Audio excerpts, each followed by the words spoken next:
ब्रह्मा गुरुर्विष्णु गुरुर्देवो महेश्वर गुरुर्साक्षात् परब्रह्म तस्मै श्री गुरवे नमः.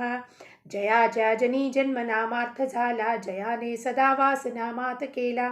जया जया मुखी सर्वदा नाम कीर्ती, नमस्कार त्या ಬ್ರಹ್ಮ ಚೈತನ್ಯ ಮೂರ್ತಿ. ಶ್ರೀರಾಮ್ ಸಮರ್ಥ. ಎಲ್ಲ ಆತ್ಮಜ್ಯೋತಿಗಳಿಗೆ ಸಾಷ್ಟಾಂಗ ಪ್ರಣಾಮ. ಇಂದಿನ 31 ಆಗಸ್ಟ್ ಶ್ರೀ ಮಹಾರಾಜರ ಪ್ರವಚನ. ಯಾರ ಮನೆಯಲ್ಲಿ ಸಮಾಧಾನವೋ ಅಲ್ಲಿ ನಾನು ಇರುತ್ತೇನೆ. ಯಾರ ಮನೆಯಲ್ಲಿ ಸಮಾಧಾನ ಅಲ್ಲಿ ನಾನು ಇರುತ್ತೇನೆ. ಇದನ್ನು ಎರಡು ರೀತಿಯಿಂದ ನಾವು ಅರ್ಥೈಸ್ಕೋಬೋದು. ಒಂದು, ಪ್ರಾಪಂಚಿಕ ಮನೆಯಲ್ಲಿ ಎಲ್ಲಿ ನಾವಿರ್ತೀವೋ ಅಲ್ಲಿ ಸಮಾಧಾನ ಇದ್ದರೆ ಅಲ್ಲಿ ಮಹಾರಾಜರ ಅಸ್ತಿತ್ವ ಇದ್ದೇ ಇರುತ್ತೆ. ಎರಡನೇದು, ಗೂಢಭಾಗಕ್ಕೆ ತತ್ವ ಭಾಗಕ್ಕೆ ಹೋಗೋಣ. ಅಂತರಾಳದಲ್ಲಿ ಈ ದೇಹ ಎಂಬುವ ಮನೆಯಲ್ಲಿ ನಾನು ಸಮಾಧಾನದಿಂದ ಇದ್ದರೆ ಇರುವಿಕೆಯಲ್ಲಿ ಪರಮಾತ್ಮ ನನ್ನ ಒಳಗಿದ್ದಾನೆ, ಅವನು ಯಾವಾಗಲೂ ನನ್ನ ಜೊತೆಗಿದ್ದಾನೆ, ನಾನು ಅವನ ಜೊತೆಗಿದ್ದೀನಿ. ನಾನು ಭಗವಂತನವನು, ಭಗವಂತು ನನ್ನವನು ಅಂದಾಗ ಈ ದೇಹದಲ್ಲೇ ಯಾವಾಗ ಸಮಾಧಾನ ಹೊಂದುತ್ತೋ ಆವಾಗ ಅವರ ಅಸ್ತಿತ್ವದ ಇರುವಿಕೆ ನಮಗೆ ಬರುತ್ತೆ. ಮಹಾರಾಜರು ಇಲ್ಲೇ ಒಳಗಿದ್ದಾರಪ್ಪ ಅನ್ನೋದನ್ನು ನಮಗೆ ಗುರ್ತೈಸಲಿಕ್ಕೆ ಸಾಧ್ಯತೆ ಆಗುತ್ತೆ. ಎರಡು ರೀತಿಯಲ್ಲಿ ಅರ್ಥ ಮಾಡ್ಕೋಬೇಕು. ಏನು ಹೇಳ್ತಾರಪ್ಪ ಮಹಾರಾಜರು? ಮನುಷ್ಯನು ಭೇಟಿಯಾದೆನೆಂದರೆ ಅವನು ಎಷ್ಟು ಸುಖಿ ಇರುತ್ತಾನೆಂಬುದನ್ನು ನಾನು ನೋಡುತ್ತೇನೆ, ಅವನು ಬೇರೆ ವಿಷಯಗಳನ್ನು ನಾನು ನೋಡುವುದಿಲ್ಲ. ಮಹಾರಾಜರೇನು ನೋಡ್ತಾನೆ? ಅವನು ಎಷ್ಟು ಸುಖಿ ಇದ್ದಾನೆ. ಸುಖಿ ಅಂದರೆ ಒಳಗಿಂದ ಎಷ್ಟು ಸಮಾಧಾನದಿಂದಿದ್ದಾನೆ ಅದನ್ನು ನೋಡ್ತೀನಿ. ಅವನ ಹತ್ರ ನಾನಾ ವಿಷಯಗಳು ಎಷ್ಟು ಸಂಗ್ರಹ ಮಾಡಿದ್ದಾನೆ ಅದನ್ನು ನಾನು ನೋಡುವುದಿಲ್ಲ. ಆದರೆ ನೀವು ಅವನ ಶ್ರೀಮಂತಿಕೆ, ವಿದ್ಯೆ, ಮಾನ ಇವುಗಳಿಂದ ಅವನು ಸುಖಿಯಾಗಿರುತ್ತಾನೇನೋ ಅಥವಾ ಇಲ್ಲವೋ ಎಂಬುದನ್ನು ನಿಶ್ಚಿತಪಡಿಸುತ್ತೀರಾ? ನಾವು ಯಾವಾಗಲೂ ಮನುಷ್ಯನ ಹೆಂಗೆ ಜಡ್ಜ್ ಮಾಡ್ತೀವಪ್ಪ? ಬಾಹ್ಯ ಪರಿಸ್ಥಿತಿಯಿಂದ ಜಡ್ಜ್ ಮಾಡ್ತೀವಿ. ಅವನ ಹತ್ರ ಆಸ್ತಿ, ಅಂತಸ್ತು, ಹೊಲ, ಮನೆ, ಡಿಗ್ರಿಗಳ ಮನೆ ಮುಂದ್ಗಡೆ ಡಿಗ್ರಿಗಳು ಹಾಕ್ಕೊಂಡೆ, ಬೋರ್ಡ್ ಹಾಕ್ಕೊಂಡೆ ಅಂದರೆ ಭಾಳ ಶ್ರೇಷ್ಠೋತ್ತಮ ಮನುಷ್ಯನಪ್ಪ. ಆದರೆ ಮಹಾರಾಜರಂತಾರೆ ಇದ್ರ ವಿರುದ್ಧ ನಾನೇನು ನೋಡ್ತೀನಿ? ಅವನು ಎಷ್ಟು ಸಮಾಧಾನದಿಂದ ಇದ್ದಾನೆ. ಭಗವಂತನ ಹೊರತು ಮನುಷ್ಯನು ಹೇಗೆ ಸುಖಿಯಾಗಿರಬಲ್ಲನು? ಜನರಿಗೆ ಶ್ರೀಮಂತರು ಸೇರುತ್ತಾರೆ, ಆದರೆ ನನಗೆ ಬಡವರು ಸೇರುತ್ತಾರೆ. ಜನರಿಗೆ ವಿದ್ವಾಂಸರು ಸೇರುತ್ತಾರೆ, ಆದರೆ ನನಗೆ ದಡ್ಡರು ಸೇರುತ್ತಾರೆ. ಹೀಗೆ ನನ್ನದೆಲ್ಲವೂ ಜಗತ್ತಿನ ವಿರುದ್ಧವೇ ಆಗಿರುತ್ತದೆ. ಆದ್ದರಿಂದಲೇ ಜಗತ್ತಿನ ವಿರುದ್ಧವಾದ ಸಮಾಧಾನವು ನನ್ನ ಹತ್ತಿರ ಇರುತ್ತದೆ. ಮಹಾರಾಜರಂತಾರೆ ನನಗೆ ಶ್ರೀಮಂತರಲ್ಲ ಬಡವರು ಇಷ್ಟ. ಯಾಕಪ್ಪ? ತುಕಾಮಾಯಿ ಮಹಾರಾಜರಿಗೆ ಹೇಳಿದ್ರು, ನೀನು ಯಾರು ಬಡವರು ಇರ್ತಾರೋ ಅವರನ್ನೆಲ್ಲ ಒಪ್ಕೊಳ್ಳಪ್ಪ. ಅವರು ಕಷ್ಟಪಟ್ಟು ಈ ಮಧ್ಯಮ ವರ್ಗೀಯ ಜನ ಅವರಿಗೆ ಬಹಳ ಇದರಲ್ಲಿರ್ತಾರೆ. ಅವ್ರ ಪರಿಸ್ಥಿತಿದಲ್ಲಿ ಕೆಳಗೆ ಹೋದ ಕೂಡಲೇ ಅವರಿಗೆ ಬಹಳ ಮನಸ್ತಾಪ, ದುಃಖ ಆಗುತ್ತೆ. ಅಂಥವ್ರನ್ನ ಕೈ ಹಿಡಿಯಪ್ಪ ನೀನು ಅಂತ ಹೇಳಿದ್ರು. ಮತ್ತು ದಡ್ಡರು ಅಂದರೆ ತಾತ್ಪರ್ಯ ಏನು?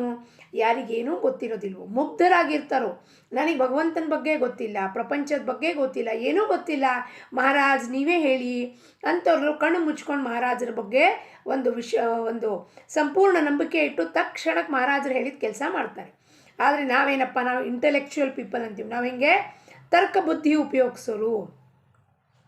ಅದಕ್ಕೆ ಮಹಾರಾಜರು ಹೇಳ್ತಾರೆ, ನಂದೇ ಒಮ್ಮೆ ಒಂದು ಪ್ರಸಂಗ ಬಂದಾಗ ನನಗೊಬ್ಬರು ಗುರುಭಕ್ತರು ಏನಂದ್ರಪ್ಪ, ಅಮ್ಮ ನೀನು ದಾಸಬೋಧ ಓದಮ್ಮ, ದಾಸಬೋಧ ಓದಿದ್ರೆ 7 ದಿವಸದಲ್ಲಿ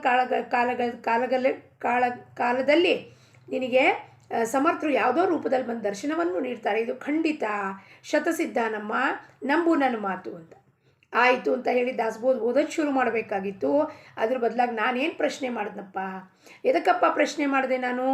ನಾನು ಓದಿದ್ದೀನಿ, ಬರೆದಿದ್ದೀನಿ, ಇಂಟೆಲೆಕ್ಚುಯಲ್ಲು, ದಿಮಾಕ್ ಬಹಳ ಇದೆ ನಮ್ಮ ಹತ್ರ ಅಂತ ಅಹಂಕಾರ ಇತ್ತು ಅವಾಗ.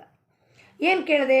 ಅಲ್ರಿ ಇದು ಓವಿ ರೂಪದಲ್ಲಿದೆ ದಾಸಬೋದು, ಇದರ ಅರ್ಥ ಬರ್ದಿಲ್ಲ, ನಾನು ಹೆಂಗೆ ತಿಳ್ಕೊಳ್ಳಿಕ್ಕೆ ಸಾಧ್ಯ? ಅರ್ಥ ಗೊತ್ತಾಗಲಿದ್ರೆ ಹೆಂಗೆ ಓದಬೇಕು? ಹೇಳಿದ್ಯಾರು? ಮಹಾರಾಜರು. ಓದಮ್ಮ ದರ್ಶನ ಕೊಡ್ತೀನಿ ಅಂತ. ನಾನೇನು ಮಾಡಿದೆ? ನನ್ನ ತರ್ಕ ಬುದ್ಧಿನ ಮಧ್ಯದಲ್ಲಿ ತಂದೆ. ಇಲ್ಲ, ನನಗೆ ಅರ್ಥ ಗೊತ್ತಾಗಲಿ, ದಾಸಬೋದು ಹೆಂಗೆ ಓದಿರ್ಬೇಕು? ಸುಮ್ಮನೆ ಓದ್ಕೋತ ಹೋಗಿದ್ದಿದ್ರೆ ಅವರು ಅದರಲ್ಲಿ ಜ್ಞಾನವನ್ನು ತುಂಬಿ ಮುಂದೆ ಅರ್ಥ ತಿಳ್ಕೊಳ್ಳೋಂಥ ಒಂದು ಸಾಧ್ಯತೆಯನ್ನು ತಂದುಕೊಡ್ತಿದ್ರು. ಆದರೆ ಹಂಗೆ ಮಾಡಲಿಲ್ಲ. ಏನಪ್ಪ ಅಲ್ಲಿ? ದೇಹಾಭಿಮಾನ. ನಾನು ಭಾಳ ತಿಳ್ಕೊಂಡಿದ್ದೀನಿ, ನಾನು ಭಾಳ ಓದಿದ್ದೀನಿ, ಎ ಗ್ರೇಡ್ ಸ್ಟೂಡೆಂಟು ಸ್ಕೂಲಲ್ಲಿ, ಇದು ಅರ್ಥ ಗೊತ್ತಾಗಲಿಲ್ಲ ಅಂದರೆ ಹೆಂಗೆ ಓದಬೇಕು? ಅದಕ್ಕೆ ಮಹಾರಾಜರು ಹೇಳ್ತಾರೆ, ನನಗೆ ದಡ್ರು ಭಾಳ ಇಷ್ಟ. ಅವ್ರಿಗೆ ಹೋದ್ರಪ್ಪ ದಾಸ್ಬೋದು, ಹಾಂ ಮಹಾರಾಜ್ ನಾಮಸ್ಮರಣೆ ಮಾಡಿ, ಹಾಂ ಮಹಾರಾಜ್. ಇಷ್ಟು ಸತಿ ಮಾಡಬೇಕು, ಹಾಂ ಮಹಾರಾಜ್. ಹನುಮಾನ್ ಚಾಲೀಸ ಹೇಳಿ, ಹಾಂ ಮಹಾರಾಜ್. ಅವ್ರು ಒಂದು ಪ್ರಶ್ನೆ ಕೇಳೋದಿಲ್ಲ. ಯಾರು ಪ್ರಶ್ನೆ ಕೇಳೋದಿಲ್ಲೋ ಅಂಥವ್ರಿಗೆ ದಡ್ರು ಅಂತ ಹೇಳಿದ್ದಾರೆ. ದಡ್ರು ಅಂದರೆ ವಿದ್ಯಾಬುದ್ಧಿ ಇಲ್ಲದಿದ್ದವರಲ್ಲ, ಯಾರೂ ಗುರುಗಳನ್ನು ಪ್ರಶ್ನೆ ಮಾಡೋದಿಲ್ಲೋ ಅವರು ದಡ್ಡರು. ಅವ್ರು ಸೀದಾ ಸಲೀಸಾಗಿ ಹೋಗಿ ಕಾಲಿಗೆ ಬಿದ್ದು ಮಾಡಬೇಕು ಅಂದರೆ ಮಾಡಿಬಿಡ್ತಾರೆ ಅವರು. ಅದಕ್ಕೆ ಜಗತ್ತಿನ ವಿರುದ್ಧವಾಗಿ ಏನು ಸಮಾಧಾನ ಇದೆಯೋ ಅದು ನನ್ನ ಹತ್ರ ಇದೆ. ಯಾಕೆಂದರೆ ಇವೆಲ್ಲ ವಿರುದ್ಧವಾಗಿ ಹೋದಾಗ ಮಾತ್ರ ಸಮಾಧಾನ ಸಿಗತ್ತೆ, ಅಲ್ಲಿವರೆಗೂ ಸಮಾಧಾನ ಸಿಗೋದಿಲ್ಲ ನಮಗೆ.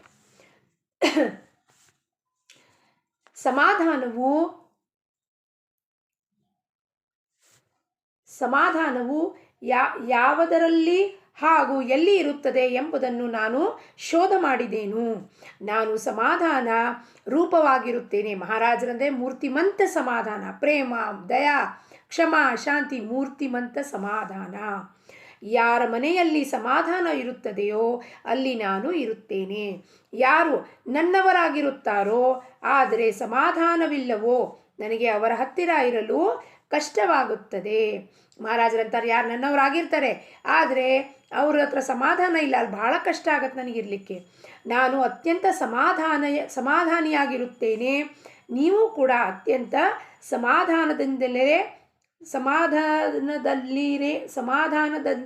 ಸಮಾಧಾನದಲ್ಲಿದ್ದರೆ ಆಯಿತು. ಇಂದಿನವರೆಗೂ ನಾನು ಒಂದೇ ಒಂದು ಸಾಧನೆ ಮಾಡಿರುತ್ತೇನೆ, ಯಾರ ಮನಸ್ಸನ್ನು ನೋಯಿಸಿರುವುದಿಲ್ಲ ಹಾಗೂ ನಾಮದ ಹೊರತು ಬೇರೆ ಯಾವುದೂ ಸ್ಮರಣೆಯನ್ನು ಮಾಡಿರುವುದಿಲ್ಲ. ನನ್ನ ಹತ್ತಿರ ಏನೂ ಇದೆ ಹೇಳಿರಿ? ವಿದ್ಯೆ ಇಲ್ಲ, ದುಡ್ಡಿಲ್ಲ ಅಥವಾ ಕಲೆ ಇಲ್ಲ, ಆದರೆ ನಾನು ಎಲ್ಲರನ್ನೂ ಅತ್ಯಂತ ನಿಷ್ಕಪಟವಾಗಿ ಪ್ರೇಮ ಮಾಡುತ್ತೇನೆ. ಆದ್ದರಿಂದ ಜನರಿಗೆ ನಾನು ಬೇಕು ಅನಿಸುತ್ತೇನೆ ಹಾಗೂ ಅವರಿಗೆ ನನ್ನ ಆಧಾರವೆನಿಸುತ್ತದೆ. ನಾವು ಮಹಾರಾಜರು ಏನಂತ ನೋಡ್ರಿ, ಮಹಾರಾಜರ ಆಧಾರ ಯಾಕೆ ಅನ್ನಿಸ್ತಿತ್ತು? ಮಹಾರಾಜ್ ಸ್ವತಃಗೆ ತಮಗೆ ತಾವು ಹೆಂಗೆ ಕಮ್ಮಿಪಣ ಕೊಡ್ತಾರೆ, ನನಗೆ ವಿದ್ಯೆ ಇಲ್ಲ, ಬುದ್ಧಿ ಇಲ್ಲ, ನನಗೆ ದುಡ್ಡು ಮಾಡೋದು ಗೊತ್ತಿಲ್ಲ, ದುಡ್ಡಿಲ್ಲ, ಕಲೆ ಇಲ್ಲ, ಯಾವುದು ಹೀಗೆ ಭಾಳ ಕಲೆಗಳಿದ್ದಾವೆ, ಭಾಳ ನಾನು ಇದ್ದೀನಿ. ಮಹಾರಾಜರು ಹೆಂಗಿದ್ರಪ್ಪ, ಸ್ವಿಮ್ಮಿಂಗ್ನಲ್ಲಿ ಚಾಂಪಿಯನ್ ಇದ್ದರು, ಆಟದಲ್ಲಿ ಚಾಂಪಿಯನ್ ಇದ್ದರು, ಮತ್ತು ತುಕಾಮಾಯಿ ಎಲ್ಲವನ್ನೂ ಅವ್ರಿಗೆ ಧಾರೆ ಎರೆದು ಬಿಟ್ಟಿದ್ರು, ಬ್ರಹ್ಮಜ್ಞಾನ ಧಾರೆ ಎರೆದಿದ್ರು. ಆದರೂ ಹಿಂಗೆ ಹೇಳ್ಕೊತಾರೆ ಮಹಾರಾಜರು, ನನ್ನ ಹತ್ರ ಏನೂ ಇಲ್ಲ ರೀ, ವಿದ್ಯೆನೂ ಇಲ್ಲ, ಏನೂ ಇಲ್ಲ. ಆದರೂ ನಾನು ಒಂದೇನು ಮಾಡಿದೆ, ನಿಷ್ಕಪಟವಾಗಿ ಎಲ್ಲರ ಮೇಲೂ ಪ್ರೇಮ ಮಾಡಿದೆ. ಯಾವ ಕಪಟ ಇಲ್ಲ, ಯಾವ ಅಪೇಕ್ಷೆ ಇಲ್ಲ ಅಲ್ಲಿ. ಹಂಗಂದಾಗ ಜನರಿಗೆ ನಾನು ಬೇಕು ಅನ್ನಿಸ್ತೀನಿ, ಅವ್ರಿಗೆ ಆಧಾರ ಅನಿಸುತ್ತೆ. ಮಹಾರಾಜರ ಹತ್ರ ಹೋಗಿ ಹೇಳ್ಕೊಂಡ್ರೆ ನಮಗೆ ಸಮಾಧಾನ ಉಂಟಾಗತ್ತೆ. ನನಗೆ ಜಗತ್ತಿನ ಸ್ವಭಾವವು ಸರಿಯಾಗಿ ತಿಳಿದಿರುವುದಿಲ್ಲ. ಈವರೆಗೂ ನನಗೆ ಯಾರು ಏನು ಅನ್ನುತ್ತಾರೆ ಎಂಬುದನ್ನು ನಾನು ನೋಡಲಿಲ್ಲ. ನನಗೆ ಯಾರು ಏನು ಬಂದಂತಾರೆ ಅಂತ ನನಗೆ ಗೊತ್ತಾಗೋದಿಲ್ಲ. ಅವರಿಗೆ ಏನು ಹೇಳಬೇಕೆನ್ನೋದು ಅಷ್ಟೇ ನೋಡುತ್ತೇನೆ. ನಾನು ಹೇಳಿದುವ ಮೇಲೆಯೂ ಮತ್ತೆ ನೀವು ಕೇಳಲು ಬರುತ್ತೀರಾ? ಇದಕ್ಕೆ 3 ಕಾರಣವಿರಬಹುದು. 1, ನನಗೆ ಸರಿಯಾಗಿ ಹೇಳಲು ಬರಲಿಕ್ಕೆ ಆಗಲಿಲ್ಲ. 2, ನಿಮಗೆ ಅದು ತಿಳಿದಿರಲಿಕ್ಕಿಲ್ಲ. 3, ಹೇಳಿದ್ದನ್ನು ನೀವು ಮರೆತಿರಬಹುದು. ನೋಡ್ರಿ, ಮಹಾರಾಜರು ತಮ್ಮನ್ನು ತಾವು ಎಲ್ಲಿಟ್ಕೊಂಡು ಮಾತಾಡ್ತಿದ್ದಾರೆ ನಮ್ಮ ಸಲುವಾಗಿ. ಏನಂತಾರಪ್ಪ, ನಾನು ಹೇಳಿದ ಮೇಲೂ ನೀವು ಪುನಃ ನನ್ನ ಹತ್ರ ಕೇಳಕ್ಕೆ ಬರ್ತೀರಾ. ಗುರು ಒಮ್ಮೆ ಹೇಳ್ದ ಆದರೂ ಸಹ ನಾವು ಪುನಃ ಗುರು ಹತ್ರ ಅದೇ ಪ್ರಶ್ನೆ ಮಾಡ್ತೀವಿ ಅಂದರೆ ಏನು ಹೇಳ್ತಿದ್ದಾರಲ್ಲಿ? ಒಂದೇನಪ್ಪ, ನನಗೆ ಸರಿಯಾಗಿ ನಿಮಗೆ ಹೇಳಕ್ಕೆ ಬರಲಿಲ್ಲ, ನನಗೆ ತಿಳಿಸ್ಲಿಕ್ಕೆ ಬರಲಿಲ್ಲ. 2ನೇದು, ನಿಮಗದು ತಿಳಿಲೇ ಇಲ್ಲ, ನಾನೇನು ಹೇಳ್ತಾ ಇದ್ದೀನಿ ಅದು ನಿಮಗೆ ಅರ್ಥ ಆಗ್ತಿಲ್ಲ. ನಾನು ಹೇಳಿದೆ, ಮಹಾರಾಜರು ಹೇಳ್ತಾರೆ, ನಾನು ಕಸ್ತೂರಿ ಅಂಗಡಿ ಹಾಕ್ಕೊಂಡಿದ್ದೀನಿ, ಬ್ರಹ್ಮಜ್ಞಾನವನ್ನು ಕೊಡ್ತೀನಿ, ನೀವು ಪ್ರಾಪಂಚಿಕ ವಿಷಯ ಬಿಡ್ತೀರಾ ಅಂದರೆ ನಿಮಗೆ ತಿಳಿದಿಲ್ಲ. ಇಲ್ಲ, ಹೇಳಿದ್ದನ್ನು ನೀವು ಮರ್ತು ಹೋಗ್ಬಿಟ್ಟಿರ್ತೀರ. ಏನು ಹೇಳಿರ್ತಾರೋ ಮಹಾರಾಜರು, ಗುರು, ಸದ್ಗುರು, ಅದನ್ನು ನಾವು ಮರ್ತು ಹೋಗಿರ್ತೀವಿ. ನೀವು ನನ್ನೊಡನೆ ಅತ್ಯಂತ ಸಹಜವಾಗಿ ಮಾತಾಡಬೇಕು. ನೀವು ನಿಮ್ಮ ಮನೆಯಲ್ಲಿಯೇ ಜನರೊಂದಿಗೆ ಹೇಗೆ ಮಾತನಾಡುತ್ತೀರೋ ಹಾಗೆ ನನ್ನೊಡನೆ ಆತ್ಮೀಯತೆಯಿಂದ ಮಾತನಾಡಬೇಕು. ಅಂದರೆ ಈಗ ಮಹಾರಾಜರು ಪ್ರತ್ಯಕ್ಷ ಇದ್ದಾಗ ಮಾತು ಹೇಳ್ತಿದ್ರು, ನನ್ನ ಜೊತೆ ಸಹಜವಾಗಿ ಫ್ರೆಂಡ್ ಥರ ಮಾತಾಡಿ, ಭಯ ಪಟ್ಕೊಂಡು ಮಾತಾಡಬೇಡಿ.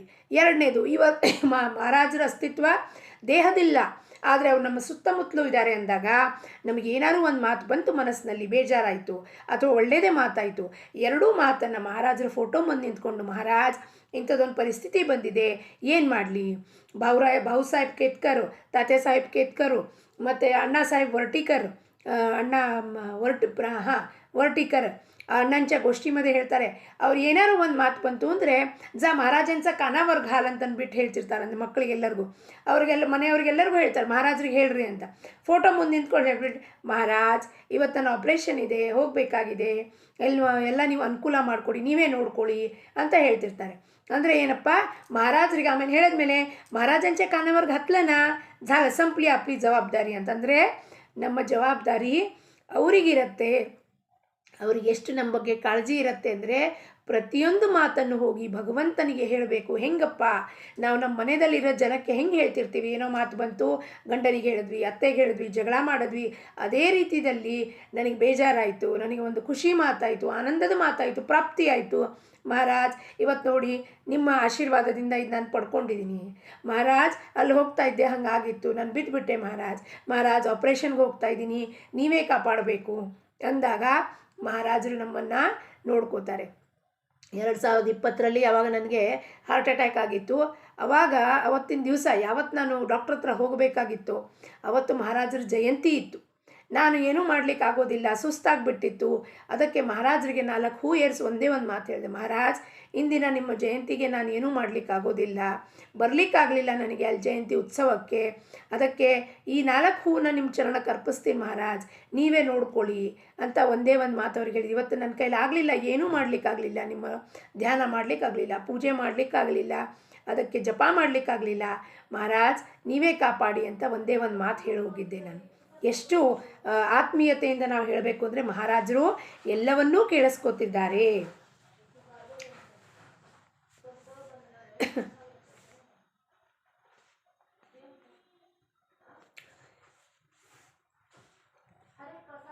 ಆದರೆ ನನ್ನೊಂದಿಗೆ ಯಾರು ಎಷ್ಟು ಹಾಗೂ ಹೇಗೆಯೇ ಮಾತನಾಡಿದ್ದರೂ ನನಗೆ ಏನು ಹೇಳುವುದಿರುತ್ತದೆಯೋ ಅದನ್ನೇ ಹೇಳುತ್ತೇನೆ. ನಾನು ಯಾರಿಗಾದರೂ ಏನಾದರೂ ಹೇಳುತ್ತಿರುವಾಗ ಇವನು ನನ್ನ ಮಾತು ಕೇಳಿದರೆ ಇವನ ಕಲ್ಯಾಣವಾಗುತ್ತದೆ ಎಂದು ನನ್ನ ಮನಸ್ಸಿನಲ್ಲಿ ತಾನಾಗಿಯೇ ಬರುತ್ತದೆ. ನನ್ನ ಮಾತು ಕೇಳುವವರ ಕಲ್ಯಾಣವು ನಿಶ್ಚಿತವಾಗಿ ಆಗುವವೆಂದು ನನಗೆ ವಿಶ್ವಾಸವಿರುತ್ತದೆ. ಆದರೆ ಕಲ್ಯಾಣವೇನೆಂದರೆ ಪ್ರಪಂಚದಲ್ಲಿಯ ಸುಧಾರಣೆ ಆಗದಿರದೆ ಇದ್ದ ಪರಿಸ್ಥಿತಿಯಲ್ಲೇ ಸಮಾಧಾನದಿಂದ ಇರುವುದಕ್ಕಾಗಿ ಇರುತ್ತದೆ. ಅಂದರೆ ಕಲ್ಯಾಣ ಅಂದರೆ ಏನು, ನಾಳೆ ನನ್ನ ಪ್ರಾಬ್ಲಮ್ ಸಾಲ್ವ್ ಆಗುತ್ತೆ ಅಂತಲ್ಲ, ಮಹಾರಾಜರು ಹೇಳಿದ್ದಕ್ಕೆ ಪ್ರಾಬ್ಲಮ್ ಅಲ್ಲ. ಮಹಾರಾಜರು ಹೇಳ್ತಿರೋದು ಯಾವ ಪರಿಸ್ಥಿತಿಯಲ್ಲಿ ನನಗೆ ರಾಮ ಇಟ್ಟಿದ್ದಾನೋ ಅದರಲ್ಲಿ ನಾನು ಹೇಳಿರೋದ್ರಿಂದ ಖಂಡಿತವಾಗಲೂ ಸಮಾಧಾನ ಆಗತ್ತೆ. ನನ್ನ ಜನರ ಪ್ರಪಂಚದಲ್ಲಿ ನಾನು ಸಹಾಯ ಮಾಡುವುದಿಲ್ಲವೆಂಬುದೇನೂ ಇಲ್ಲ. ಆದರೆ ಅವನ ಪ್ರಪಂಚವು ಅವನ ಪರಮಾರ್ಥದ ಪ್ರಾಣ ತೆಗೆದುಕೊಳ್ಳುವಷ್ಟು ಸಹಾಯ ಮಾಡುವುದಿಲ್ಲ. ಪ್ರಪಂಚದಿಂದ ಪರಮಾರ್ಥಕ್ಕೆ ಘಾತ ಆಗತ್ತೆ ಅಂತ ನಾನು ಪ್ರಪಂಚದ ಸಹಾಯ ಮಾಡುವುದಿಲ್ಲ.